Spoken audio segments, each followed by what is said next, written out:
बिहार में चुनाव प्रचार अब लगभग अंतिम चरण में है और तमाम वादे भी सामने आने लगे हैं, घोषणाएं भी आने लगे हैं और वोट बैंक को लेकर अपनी अपनी चाल भी अब लोग चलने लगे हैं। इन सब के बीच कुछ शब्द भी चर्चा में है, उसे लेकर भी बयानबाजी तेज है। जैसे जननायक, अब जननायक कहे जाने को लेकर भी तेजस्वी यादव को जननायक बताने पर बयानबाजी तेज है। इन सब मुद्दों पर बात करने के लिए हमारे साथ मौजूद हैं आरजेडी के वरिष्ठ नेता और पूर्व मंत्री अब्दुल बारी सिद्दीकी साहब। सिद्दीकी साहब, शुरुआत में चूंकि तेजस्वी यादव जी को जननायक जो कहा जा रहा है, उपाधि दी जा रही, बहुत बड़ा शब्द है, कर्पूरी बाबू को दिया गया था, उसी सवाल पर क्या आपको लगता है कि जननायक कहा जाना सही? देखिए, एक्चुअली अपना वाहवाही में कोई व्यक्ति बोल रहा हो, मगर बिहार में दो आदमी हैं ऐसे जिनको एक को लोकनायक के नाम से जाना जाता है और दूसरे को जननायक के नाम से जाना जाता है। लोकनायक के नाम से लोकनायक जयप्रकाश नारायण लोकप्रिय हैं, उनको जाना जाता है, और कर्पूरी ठाकुर जी को जो है वो जननायक कर्पूरी ठाकुर के रूप में जाना जाता है। तो अब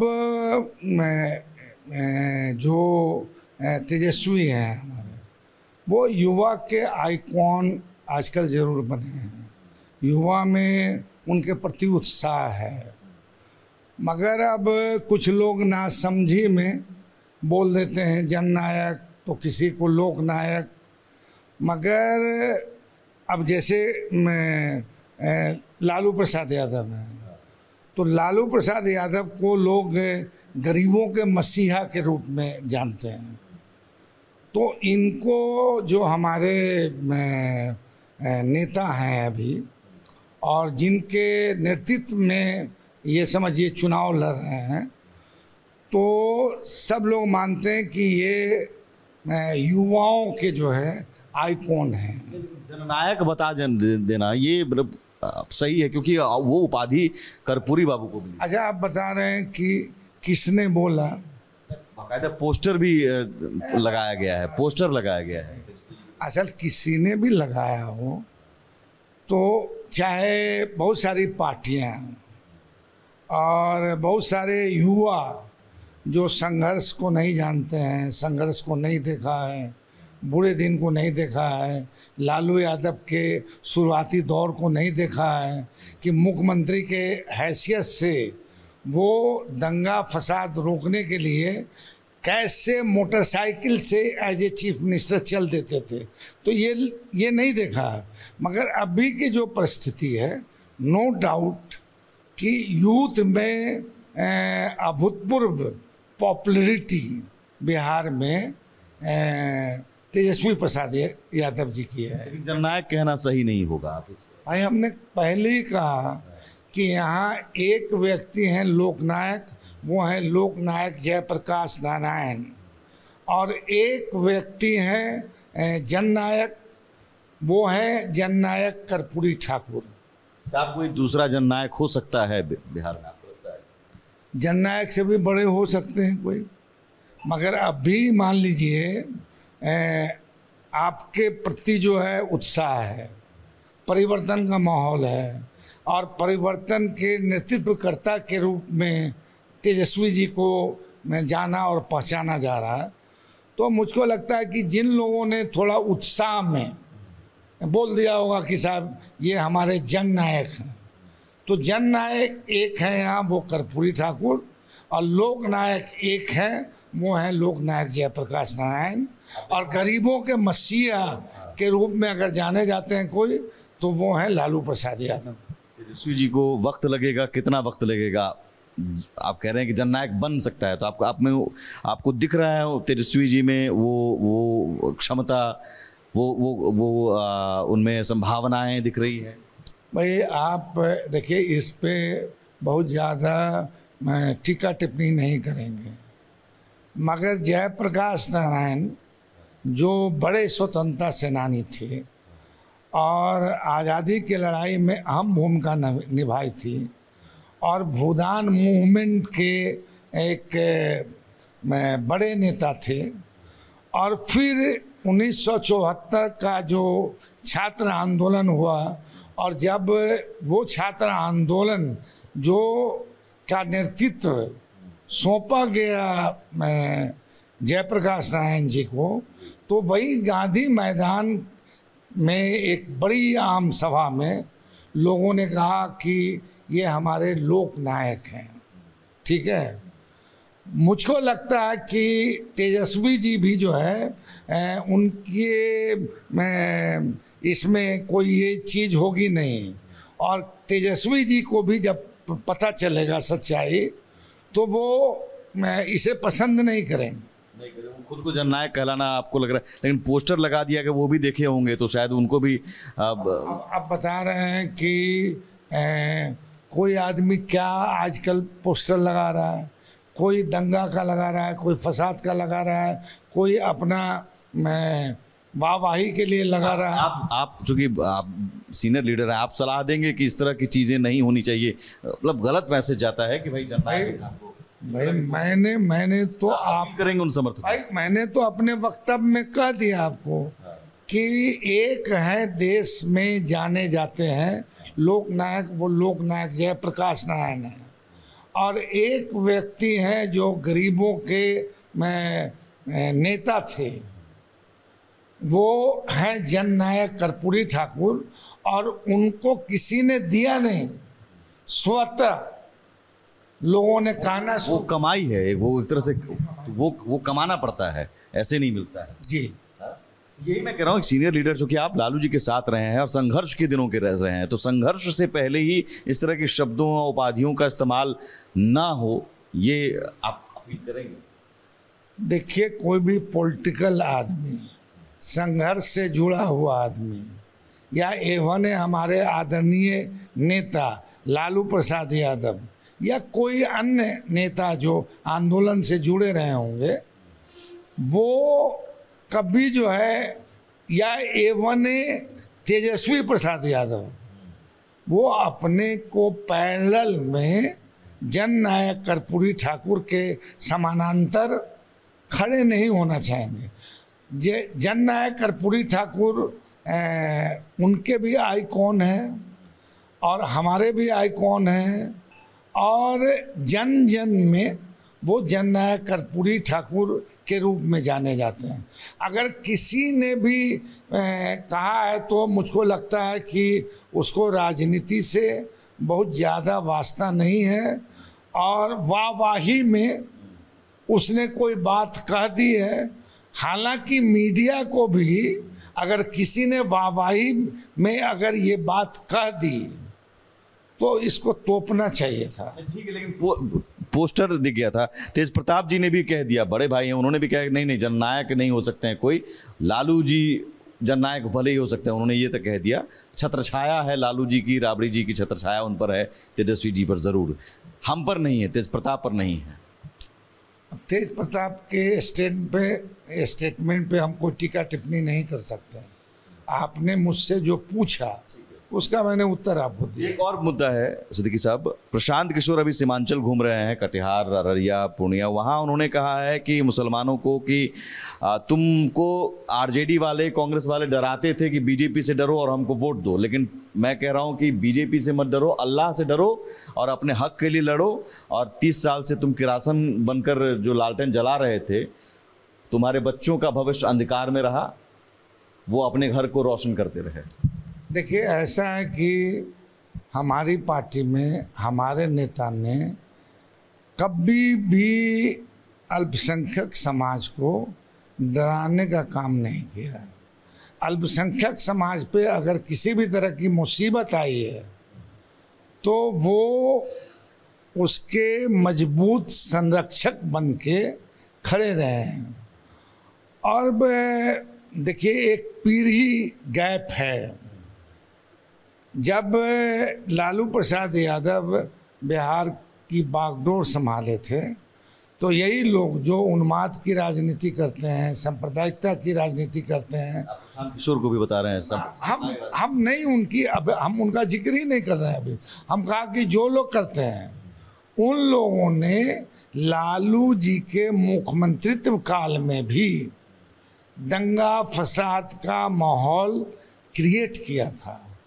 और आपको उस वक्त पटना में, पटना सिटी में, सीतामढ़ी में, रांची में, हजारीबाग में, मगर लालू प्रसाद यादव ने एज ए मुख्यमंत्री अपना जो रोल अदा किया था, तो जो आज का युवा है, मुस्लिम युवा भी, जिसने देखा नहीं है, तो उसको मालूम होना चाहिए कि लालू प्रसाद यादव रात भर जो है पटना सिटी के गलियों में घूमता था।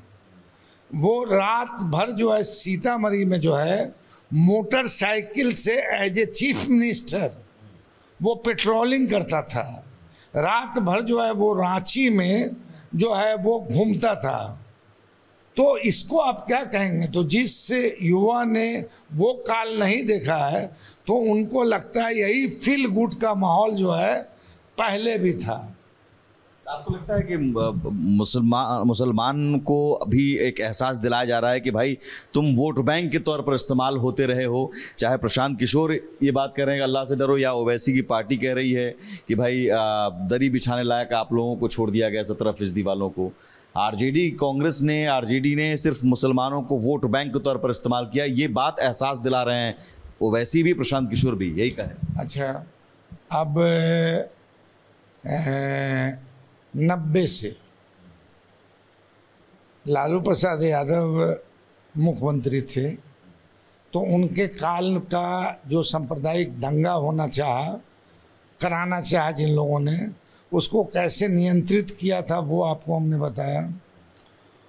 और उस ज़माने में उर्दू ट्रांसलेटर की बहाली, उर्दू टाइपिस्ट की बहाली, और फिर प्रशासन में जो है उनकी एक पोस्टिंग, मतलब पोस्टिंग का मतलब आज क्यों नहीं पोस्टिंग हो रहा है?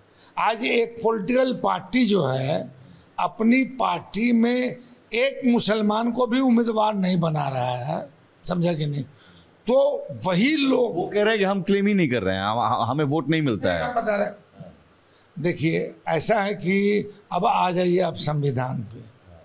जो हमारा देश का जो संविधान है, इसके 4 मजबूत स्तंभ हैं। पहला है कि हमारा मुल्क जो है सॉवरेन होगा, सार्वभौम होगा, खुद मुख्तार होगा। दूसरा है कि हमारा मुल्क डेमोक्रेटिक होगा। और तीसरा है कि हमारा मुल्क सेकुलर होगा। और चौथा है कि हमारा मुल्क जो है सोशलिस्ट होगा। ये 4 है। तो अब मैं इसलिए बता रहा था कि हम संविधान की कसम खाते हैं और संविधान की धज्जियां उड़ाते हैं, इस पर डिबेट नहीं होता। इस पे जिस संविधान की कसम खाते हैं और संविधान की धज्जियां उड़ाते हैं, इस पे डिबेट नहीं होता है। डिबेट सिर्फ इसी पे हो रहा है कि साहब राजद ने कितना टिकट दिया, फलाने ने कितना टिकट दिया। तो हालांकि मैं आप भी जानते हैं ये इसलिए पूछा जाता है क्योंकि आरजेडी का क्लेम होता है कि भाई मुसलमान हमारे साथ हैं और हमने उनके साथ जस्टिस किया है। तो जब डिप्टी सीएम 3% या 2%, तो ओवैसी जो कि वो भी मुस्लिम कहते हैं कि भाई मुसलमानों का हम रहनुमा हैं, तो वो कह रहे हैं कि भाई 17% मुस्लिम को आपने क्या दिया? आप उनको डिप्टी सीएम उम्मीदवार बनाने लायक आपने नहीं छोड़ा, आप दरी बिछावन मंत्री। तो ये सारी चीज़ें उसी भाषा का इस्तेमाल प्रशांत किशोर कर रहे हैं कि भाई अल्लाह से डरो, बीजेपी से मत डरो और अपने किरासन तेल बनकर मत रहो, आप किरासन तेल बनकर मत जलो। ऐसा है कि मैंने पहले ही कहा कि अब भी हमारी पार्टी ने सबसे ज़्यादा मुसलमानों को सीट दिया है। और अगर मान लीजिए, अगर, हालांकि डरना नहीं चाहिए, हम भी मानते हैं कि डरना नहीं चाहिए, मगर जब चुनावी राजनीति में हम आते हैं तो स्ट्रेटजिकली भी कई स्टैंड लेना पड़ता है। अगर मान लीजिए कि अभी तो कह रहे हैं कि साहब उनकी आबादी के हिसाब से उनको टिकट नहीं मिला, मैं भी इस बात का हिमायती हूँ कि मुस्लिम का कोटा बढ़ना चाहिए था। मगर किसी कारण बस आपको लगता है कि आरजेडी में मुसलमानों को और ज्यादा टिकट मिलना चाहिए? मिलना चाहिए था। ये बात आप स्ट्रेटजिकली आप बता रहे हैं कि अगर हम मतलब थोड़ा सा, अभी भी हमने कहा कि हम, आपने भी मांग रखी थी कि आरजेडी मुसलमानों को और टिकट दिया जाए, ये कभी रखा आपने? आप भी सीनियर लीडर हैं, आप भी डिसीजन मेकिंग में तो होंगे आप। देखिए इंटरनल बात नहीं उठाई जाती है, समझा कि नहीं, मगर पार्टी के सर्वोच्च फोरम पे भी हमने ये सवाल उठाया है कि इस बार लोगों की नज़र यह है कि साहब हमारी हिस्सेदारी कितनी मिलती है। मगर ऐसा नहीं है कि हमारी बातों को गंभीरता से पार्टी ने नहीं लिया। मैं कह रहा हूँ कि अगर हम आज भी सबसे ज़्यादा दिए तब भी कहते हैं कि साहब हिस्सेदारी नहीं मिली, और अगर हिस्सेदारी भी दे देते तो बहस क्या चलती? बहस चलाते ये कि साहब ये पाकिस्तान बना रहे हैं, ये भी कहते हैं। मगर ऐसा है कि मुसलमान किसी चीज़ के लिए मोहताज नहीं है। मुसलमान जो हमारा संविधान है, संविधान का जो रक्षक होगा तो रक्षा करेगा, उसके साथ मुसलमान है। और हिस्सेदारी मतलब आज कह रहे हैं लोग कि साहब हिस्सेदारी सिर्फ टिकट में ही नहीं होता है, हिस्सेदारी प्रशासन में भी होता है, हिस्सेदारी डीएमएसपी के पोस्टिंग में भी होता है, हिस्सेदारी जो है मैं अनुमंडल पदाधिकारी और डीएसपी और नीचे लेवल के थानेदार और बीडीओ पर भी होता है। चुनकर आते हैं सर, आप भी जानते हैं, तो वो उसमें धर्म क्या कैसे? अब सरकारी नौकरी नहीं, इसमें धर्म कहाँ से ले आ रहे हैं आप? अब सवाल इसलिए हम उठा, ट्रांसफर पोस्टिंग यानी धर्म के आधार पर होगा क्या? आपको सवाल इस वजह से उठा दिया कि आप इसको मान रहे हैं कि साहब ये नहीं है। अभी ये हुआ कि सरकार अगर हमारी आई तो हम धर्म के आधार पर ट्रांसफर पोस्टिंग करेंगे। हम धर्म के आधार पर नहीं कहते, एक संदेश जाने के लिए कि हमारा जो संविधान है उस संविधान के हिसाब से जो भी पदाधिकारी काम करने वाला है उसके दिल में कभी यह ना आए कि साहब हम चूंकि मुस्लिम हैं इसलिए हमारी पोस्टिंग जो है संटिंग में हो रही है, हमारी पोस्टिंग अच्छे जगह नहीं हो रही। अब अच्छा ये मुद्दा तो बन गया, मान लीजिए इलेक्शन के एक हफ्ता पहले जो ट्रांसफर पोस्टिंग हुई और उसमें मुसलमानों को, अत्यंत पिछड़ा को, यादव को जो हटाया गया मेन स्ट्रीम से, इस पर कभी चर्चा होती है क्या? आप बड़ी बात कह रहे हैं कि आप कह रहे हैं कि सरकार ने जानबूझकर उन जाति के लोगों को, धर्म के लोगों को संटिंग में डाल दिया गया। भाई ये खुली किताब है। और आरजेडी की सरकार आएगी तो उन मुस्लिम को, उन यादवों को आप मेन पोस्टिंग में लाएंगे? भैया हम ये नहीं कह रहे हैं कि उन्हीं को मेन पोस्टिंग में लाना चाहिए। मेन पोस्टिंग में जो आए वो ईमानदार हों, कर्मठ हों, बिना भेदभाव के काम करने वाले हों, चाहे मुस्लिम हो, बैकवर्ड हो। मगर ये जो समाज है ना, इस समाज में वो प्रशासन पर भी नज़र रखता है कि साहब कौन पदाधिकारी आ रहा है, जा रहा है। अब हम मतलब कहीं का स्पेसिफिक नहीं बताना चाहते हैं, मगर आप खाली एक रिकॉर्ड उठा लीजिए कि एक हफ्ते पहले जो ट्रांसफ़र पोस्टिंग हुई, अगर वो चोर थे, कॉम्पिटेंट नहीं थे, तो फिर उनको पोस्टिंग करके क्यों रखा था? और चुनाव के दौरान उनको हटा के कुछ खास लोगों को पोस्टिंग करने का ये सवाल तो हम नहीं उठाए, मगर ये तो कोई ना कोई किसी के मन में तो ये बात उठ रही होगी ना भाई। ये कह रहे हैं तो ये भी मन में आ जाएगा कि भाई आरजेडी की सरकार आएगी तो खास जाति और धर्म के लोग, अधिकारी खुश हो जाएंगे और बाकी अधिकारी फिर दोनों तरफ से, या तो अभी जो वो अधिकारी डरे हुए हैं, अब आपकी सरकार आएगी तो जो मेन स्ट्रीम अभी भी, ये क्या जाति धर्म के आधार पर पोस्टिंग आप चाहते हैं? अगर हमारे पार्टी की जब सरकार थी तो कुछ लोगों ने प्रचार किया मगर जो लोग एक बड़ी आबादी में हैं और बड़ी आबादी में अफसर के पद पर हैं, कॉम्पिटेंट हैं, ऑनेस्ट हैं, सेंटिंग में हैं, तो उनको भी एक ये होता है कि साहब हम भी मेन स्ट्रीम में हैं।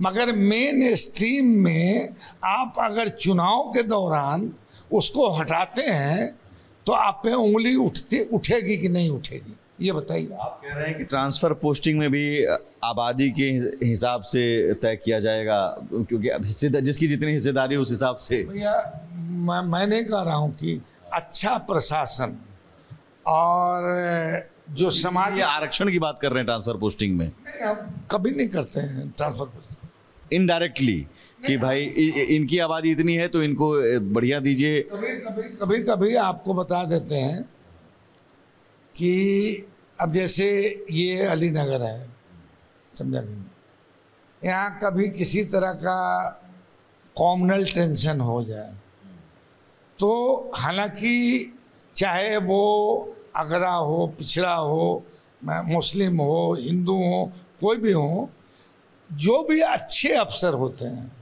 उसकी कदर है। मगर आप उसको कल तक पोस्टिंग किए हुए थे और आज चुनाव के एक हफ्ते ए से लेके जेड को उठाकर सेंटिंग में डाल दिया और दूसरे को लाकर बैठा दिया, तो अब मान लीजिए हम इसका अर्थ नहीं लगाएंगे, मगर आम आदमी तो अर्थ लगाएगा ना, और आम आदमी अर्थ लगा रहा। एक और इशू है, वक्फ बोर्ड का बिल फाड़ देंगे, ये आरजेडी एमएलसी ने भी कहा, तेजस्वी जी भी अब कह रहे हैं कि ये बिल तो विधानसभा का मुद्दा है नहीं, आप तो सब कुछ प्रशासनिक तौर पर भी आप संभाला है आपने सरकार का कामकाज, ये बिल विधानसभा का कैसे हुआ, इस चुनाव में कैसे फाड़ देंगे अगर सरकार आएगी? भाई बात असल ऐसी है कि जो वक्फ बिल है, हमने पहले कहा कि ये डेमोक्रेटिक कंट्री है और सेकुलर कंट्री है और विभिन्न धर्मों के रीति रिवाज और धार्मिक अनुष्ठान का एक दूसरे धर्म के जो अनुयायी हैं वो आदर करते हैं। हम भी दुर्गा पूजा में जाते हैं, दिवाली में जाते हैं और ईद बकरीद में हमारे हिंदू भाई भी आते हैं, जाते हैं। तो अब एक सांप्रदायिक सद्भाव का जो माहौल बनाया जाता है और बनाना, ये अच्छी बात है या खराब बात है? अच्छी बात है। मगर अब आपको बता रहे हैं कि अब थोड़े देर के लिए मान लीजिए जो भारतीय जनता पार्टी की हुकूमत है और जो एक तरह से संवैधानिक पद पर बैठा हुआ व्यक्ति है और संविधान का शपथ लेके आया हुआ व्यक्ति है, वो क्या कहता है कि साहब हम इसका ये नाम वो नाम कर देंगे, फलां को फलां कर देंगे, हिंदू मुसलमान वाली बात करते हैं। मेरा सवाल सिद्दीकी साहब कि ठीक है आप वक्फ बोर्ड का बिल आप फाड़ देंगे या हटा देंगे, लेकिन ये तो विधानसभा का चुनाव है, लोकसभा का चुनाव तो है नहीं। वक्फ बोर्ड का बिल लोकसभा से, संसद से पास हुआ है, सरकार अगर आपकी आ भी जाएगी तो वो बिल कैसे आप हटाएंगे? या इसका मतलब आप सीधे सीधे झूठा वादा या नहीं, बात असल ये है कि वो बिल तो पास हुआ है पार्लियामेंट से,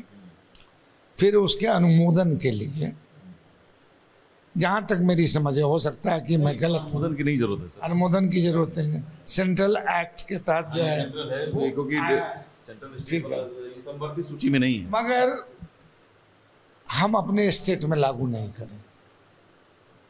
वो जो सेंट्रल बिल है उसको हम अपने यहाँ लागू नहीं करें, ये तो हम कह सकते हैं कि ये नहीं कह सकते हैं। राष्ट्रपति द्वारा हस्ताक्षर किया हुआ कानून संघीय प्रणाली में क्या कोई राज्य कह सकता है? आप बेहतर मुझे बताइए। अगर बता रहे हैं कि अगर मैं इस तरह का एक तरह से कह रहा हूं तो बिना कानून विद के सलाह के सरकार थोड़ी कोई काम करेगी। कानून अगर इजाज़त देगा तो वो हम करेंगे, कानून इजाज़त नहीं देगा तो वो हम नहीं करेंगे। हमको अगर इम्प्लीमेंट करना और न करना कि अगर गुंजाइश होगी कानूनन तो हम नहीं करेंगे। एक तरह से अभी फिलहाल शिगुफा है कि बिल फाड़ देंगे, शिगुफा भर है कि बिल फाड़ देंगे। वो फाड़ने का मतलब ये कहना हुआ कि उस बिल को जो है हम कूड़ेदान की टोकरी में डालते हैं। उनका मतलब मकसद यही है कहने का कि है वक्फ बोर्ड का भी मुद्दा, वक्फ बिल का मुद्दा है। हाँ है, उठा था सवाल इस पे, मैं असेंबली में काउंसिल में दोनों में सवाल उठाए गए थे। हाउस को हम लोगों ने बाधित भी किया था। अच्छा, आप अलीनगर अभी घूम रहे हैं, अब आप विधायक भी रह चुके हैं यहाँ से 2 बार। इस बार अलीनगर में मैथिली ठाकुर हैं सामने, लोक गायिका हैं, गाने आप भी सुनते होंगे। क्या लग रहा है, क्या मैथिली को क्या कहेंगे आप, मतलब सामने? ऐसा कि जो बाद में मेरा ये इलाका बना अलीनगर विधानसभा क्षेत्र, जो मेरा एक तरह से गृह में प्रखंड है, उसको लेकर पहले बहेरा था, तो बहेरा से हम जीते 5 बार, 2 बार जीते यहाँ, 7 बार के हम विधायक रहे हैं। मैं आपको कहता हूँ कि आप इस इलाके में या बहेरा में घूम के पता कर लीजिए कि किसी ने भी किसी भी तरह का सांप्रदायिक उन्माद फैलाने की कोशिश की हो तो उसको कितनी सख्ती से हमने उसको कुचला है और पावर से, जन समर्थन से उसको निष्क्रिय किया। अब आ जाइए आप ये अलीनगर, 2 बार से मैंने खुद कहा कि मैं नहीं लड़ूंगा, ठीक है। मैथिली ठाकुर बड़ी कलाकार है, कम एज में कलाकार की हैसियत से उसका व्यक्तित्व बढ़ा है, और जो कलाकार होता है वो दायरे में नहीं बनता, उसके लिए हिंदू, मुस्लिम, सिख, ईसाई, अगड़ा, पिछड़ा, गांव, शहर सब बराबर होता है। इसलिए कलाकार को जो है सब लोग, विभिन्न संप्रदाय के लोग जो है बहुत ऊंची निगाह से देखते हैं। भारतीय जनता पार्टी ने या उनके नेताओं ने जो इसका बड़ा व्यक्तित्व था मैथिली ठाकुर का, उसको बौना किया है विधानसभा का उम्मीदवार बना के। अब आप कहिएगा कैसे, आप वो निकाल लीजिएगा, इसमें भी आता है कि कितने लोग नामित हुए कलाकार में, एक्स्ट्रा ऑर्डिनरी पर्सन में, स्पोर्ट्स पर्सन में। तो अगर आप इनको प्रॉपर प्रतिष्ठा देना चाहते थे, देते, मुझे भी खुशी होती कि उनको राज्यसभा में नामित करते। मगर आपने जो है यहाँ गली गली कुचे कुचे में उसको जो है घूमने के लिए। अभी से अभी बात हुई, बोली कि मैं अब बच्ची नहीं हूँ, मुझे मैं खुश हूँ और मुझे लोगों का प्यार मिल रहा है, मैं लड़ रही हूँ। भाई जो लड़ रहा है वो आदमी क्या कहेगा, हमारा स्नेह अब भी है उस पे, कलाकार के नाते, कलाकार के हैसियत से।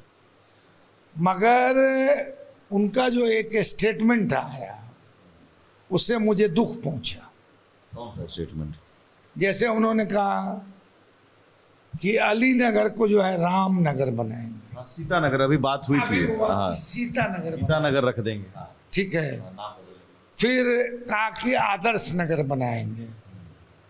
तो यहाँ अलीनगर की मिट्टी गिट्टी में जो चीज़ भी आप देख रहे हैं, चाहे ब्लॉक हो, अस्पताल हो, थाना हो, PWD रोड हो, SH रोड हो, मतलब गांव-गांव जहाँ भी, हम अपनी बड़ाई नहीं कर रहे हैं, अब बिना भेदभाव के उस पे अब्दुल बारी सिद्दीकी नजर आएगा। तो आप बड़ी रेखा खींचती ना कि अगर हमने ब्लॉक बनाया तो आप कहती कि मैं जीत के अगर जाऊंगी तो इस अलीनगर ब्लॉक को जो है आदर्श नगर के रूप में हम जो है अनुमंडल बनाएंगे। वो कह रहे हैं कि आदर्श नगर के रूप में, लेकिन नाम सीता नगर रखना नहीं, है। आप बताएं, अगर आपको सीता नगर बनाना था तो आप जिला बना दो ना भाई, हमसे बड़ी लकीर खींचो। हम बनाया, ब्लॉक बनाया, अंचल बनाया, थाना बनाया, वगैरह वगैरह, आप हमसे बड़ी रेखा खींचो। नाम बदलने में कोई आपत्ति है? नाम बदलने में कोई आपत्ति? बात है कि नाम बदलने में भी क्या बिगड़ता है, मगर अभी का जो इनका नगर का नाम सीता नगर रखने की अगर बात है तो आखिर भाई इससे पूछा जाए क्यों, जो नाम हजारों साल से चल, मैंने पूछा क्यों, तो वो कह रही कि माता सीता की धरती है और इसलिए सीता नगर। माता सीता की धरती अलीनगर नहीं है। माता सीता की धरती मिथिला में सीतामढ़ी में है, जनकपुर में है, ठीक है। तब पहले वहाँ ना बहुत कुछ कीजिए, मगर जिसने भी अब आपको यही कह रहे हैं कि एक कम्युनिटी को चिढ़ाने के लिए, हालांकि हम लोग उससे चिढ़ नहीं रहे, हम तो इतना ही कह रहे हैं कि भैया तुम रामनगर बनाओ ना, जिला बना दो, दरभंगा को डिवाइड कर दो, एक जिला बना दो रामनगर के नाम पर, जिसका हेडक्वार्टर अलीनगर में होगा। एक अगर वो नहीं कर सकती हो तो आप अनुमंडल बना दो, उसका कहो कि भाई ब्लॉक रहेगा अलीनगर। अलीनगर लेकिन रहेगा, आप ये कह रहे हैं। वो कह रहे हैं अलीनगर का नाम ही नहीं, इसे बदल दे। अब तब आप यही समझ जाइए कि एक मतलब कलाकार को उस मतलब दलदल में आपने ठेल दिया जिसके लिए सब बराबर था और सब लोग उसकी आदर करते थे, मगर आप आज चुनाव में अलीनगर, सिर्फ अलीनगर है इस वजह से ना आप कह रहे हैं कि इसको सीता नगर बनाएंगे, रामनगर बनाएंगे। तो आप संदेश ये दे रहे हैं कि भैया ये अलीनगर वाले नहीं चलेंगे, मगर जो नाम 1000 वर्ष से है उसको आप चुटकी में आप कह रही हैं, तो ये उन्माद की भाषा है, ये उन्माद की भाषा है, ये घृणा की भाषा है, ये द्वेष की भाषा है, और ये एक कम्युनिटी को चिढ़ाने वाली भाषा है। इससे बचना चाहिए, और कम से कम जिस पार्टी में गई हो तो कम से कम कलाकार का जो आत्मा है उसको मत बेचो। हमारी मतलब प्यारी है वो, और शायद उसको याद नहीं हो, मुझको याद है। As a sports and culture minister मैंने एक सांस्कृतिक महोत्सव गांधी मैदान में कराया था। उस वक्त बिहार एक था, और उस वक्त हमारे जोड़ी में मशहूर थे जो चीफ सेक्रेटरी होकर रिटायर किए, अंजनी सिंह, और मिनिस्टर हम थे। मुझे जहाँ तक स्मरण है उस वक्त छोटी थी, 2000 का जन्म ही है भाई, उस वक्त छोटी थी। हो सकता है कि मैं गलत हूँ या दूसरे किसी ने कहा, मगर हमको जहाँ तक स्मरण है कि कहा कि मिथिला की बेटी है, इसका भी सुनना चाहिए, सुनवाइए। तो मैंने वो मंच प्रदान किया था। अभी भी आप सुनते हैं उनके गाने? अभी भी आप सुनते हैं कभी कभी गाने? या ऐसा है कि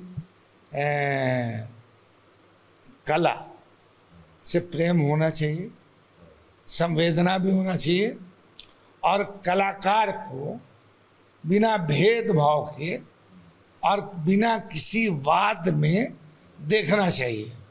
इनको लोगों ने घसीट दिया वाद में, और जो बच्ची इनोसेंट बच्ची थी, राजनीति का खकारा भी नहीं जानती थी, उससे जो है वो भाषा इस्तेमाल कर रही है जो उसकी कला की जो आत्मा है, उसकी जो मर्यादा है, उसके विपरीत आचरण कर रही है। ठीक है, एक आखिरी सवाल।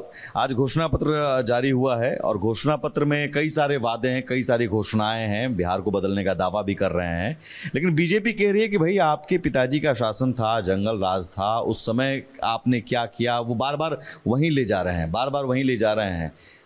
तेजस्वी यादव नए सपनों की बात कर रहे, नए वादों की, लेकिन बीजेपी के वो दिन याद दिला रही है। ठीक है, अब जो हमारी सरकार को गए कितना साल हुआ? 2005 में एनडीए सरकार आई, उसके पहले थी 15 साल के करीब लगभग सरकार थी। उसके बाद 2005 से अभी तक आप सरकार में हैं, कितना साल हुआ? 20 साल हुआ। 20 साल में ये बता दें, प्रधानमंत्री आते हैं कहते हैं कि एक भी फैक्ट्री नहीं लगी 25 साल में यहाँ, तो 5 साल हमारा, 20 साल आपका। तो इसका जवाब आप न दीजिए कि 20 साल में आपने कौन सी फैक्ट्री लगाई, 20 साल में आप जो बंद पड़े चीनी मिल हैं उसमें कितने को खोला, आपने कितने जूट मिल को खोला, आपने कितने पेपर मिल को खोला, आपने कितने नए उद्योग लगाए। तो बस गाल बजाना है, जंगल राज, जंगल राज। अरे भैया मान लो थोड़ी देर के लिए मेरा जंगल राज था, तो हम उनकी भाषा, जो गरीबों के लिए काम करेगा, गरीबों को जो इस मायने में कहते हैं भाई उसमें अपराध चरम पर था, लॉ एंड ऑर्डर स्थिति ठीक नहीं थी, निवेश के लिए लोग आने से कतराते थे। आप तो एक तरह से अब बड़े पत्रकार हो गए, बड़े चैनल में हैं, आप उस वक्त का क्राइम फिगर देख लीजिए, ठीक है, मर्डर कितना, हत्या कितना, लूट कितना, और इस 20 साल का आप क्राइम फिगर देख लीजिए, तब आप कहिए कि मेरा राज जंगल राज था और आपका राज जो है मंगल राज है। अगर मंगल राज में अपराध बढ़ जाते हैं, फैक्ट्री नहीं लगती है। आपको लगता है कि ये शब्द जो है एक ऐसी मुसीबत बन गया है आरजेडी के लिए, लोकसभा चुनाव हो, विधानसभा चुनाव हो, मतलब ये शब्द हाईकोर्ट के जज ने टिप्पणी में कही थी, लेकिन ये शब्द आरजेडी का पीछा नहीं छोड़ा है। नहीं, आरजेडी आपको फिर बता दें, पता नहीं आपका ज़्यादा हो रहा है, चलाइएगा कि नहीं चलाइए? नहीं, थोड़ों में चलाएंगे। बता दें, जननायक कर्पूरी ठाकुर का नाम सुना आपने? हुई, वो मुख्यमंत्री थे, उन्होंने बहुत साइंटिफिक आरक्षण लागू किया था अपने काल में। उन्होंने किया था 12% फॉर एनेक्सर 1, 8% फॉर एनेक्सर 2, 3% ऊंची जाति के गरीब लोगों के लिए, और 3% जो है वीमेन फॉर ऑल। ये 26% आरक्षण उस वक्त लागू हुआ था, समझा कि नहीं? तो उस वक्त इतना व्यवहारिक आरक्षण जब लागू हुआ था, तो जिनको जननायक हम लोग कहते हैं, उनको क्या क्या गालियां सुननी पड़ी थी। उनको गालियां सुननी पड़ी थी कि आरक्षण कहाँ से आई, डॉट डॉट, वो नहीं हम बोलते हैं। बिल्कुल वो, लेकिन वही कब कह रहे हैं कि भारत रत्न हमने दिया। फिर आप बता रहे हैं, मैं अब आ गया भारत रत्न पे। अब कर्पूरी ठाकुर जब अत्यंत पिछड़ा को, गरीब को, फलाना को उठाने का कोशिश किया, तो उनके मुंह पर भी गालियां दी लोगों ने। ठीक है, मैं सवाल चूंकि जंगल राज पर था, जंगल राज पर था सवाल, तो जंगल राज शब्द आपका पीछा नहीं छोड़ा, आरजेडी का पीछा नहीं छोड़ा। सवाल सीधा सा, अगर आज का राज मंगल राज है, तो जो गरीब गुरबा है वो बोलता है कि ये जो मंगल राज है, जो डराता है एक संप्रदाय को, जो उन्माद फैलाता है, जो गरीबों को टारगेट करता है, जो हर टेबल पर घूस का धंधा को आम कर दिया है, तो ये मंगल राज नहीं चाहिए हमको। लालू वाला जो इनके शब्दों में जंगल राज है, जो गरीबों को कुर्सी पर बैठाते थे, गरीबों के बच्चों का बाल कटवाते थे, नहलवाते थे, तो गरीब कहता है अगर वो जंगल राज था तो हमको वो जंगल राज चाहिए। और उसको फिर जो है बड़ा व्यक्तित्व के नाते प्रोमिनेंसी से डिफरेंट चैनल में चलाना, ये एक अलग बात है। एक स्कीम है एक तरह से पिछड़े राज्यों के लिए, SEZ, स्पेशल इकोनॉमिक जोन का जो फंड है, तो ये सरकार बताए कि बिहार में कितना दिया। और ये सारा पैसा गुजरात जो डेवलप स्टेट है, तो SEZ का फंड जो है गुजरात में ही क्यों चला जा रहा है, ये भी मुद्दा है। ये मुद्दा बनाने की कोशिश नहीं की जाएगी, कोशिश की जाएगी जंगल राज, मंगल राज, राम, रहीम, अलीनगर, सीतानगर, रामनगर, ये चले।